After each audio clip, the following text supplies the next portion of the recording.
Daily vlog. मी आहे शरयू आणि मॉर्निंगची सुरुवात झाली आहे या ब्लॅक कॉफीसोबत आणि मी मस्त सॉन्ग एन्जॉय करत करत ती ब्लॅक कॉफी पिली आणि त्यानंतर मग मी लंच प्रिपेअर केला आणि आज केलं होतं मी वांग्याचं भरीत, जे मला खूप जास्त आवडतं आणि प्रणमलासुद्धा.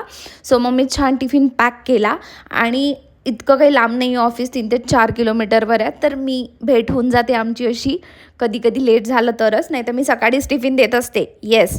आणि मग मी आले डीमार्टला, म्हणजे कसं कामात काम करून घ्यायचे असतात आणि डीमार्ट आलं की आपल्याला एक एक वस्तू दिसते, अरे हे पण नाही आहे, अरे हे पण नाही आहे. मग घेत घेत घेत त्या 2 ॲटमचे असे इतके सारे ॲटम होतात, बापरे. मी स्वतःच कन्फ्यूज होती की 2 ॲटम घ्यायचे आणि मी इतके सगळे कसे घेतले. आणि मी गाडीची चाबी घराच्या दाराला लावत होती. वाव, टॅलेंटेड मुलगी बघा. आणि मस्त मग थंड थंड गार पाणी पिली आणि मला इतकी, म्हणजे मी दुपारी झोपत नाही, पण मला त्या दिवशी मस्त झोपली मी. आणि मग मी हा कच्चा चिवडा केला होता आणि दॅट्स इट.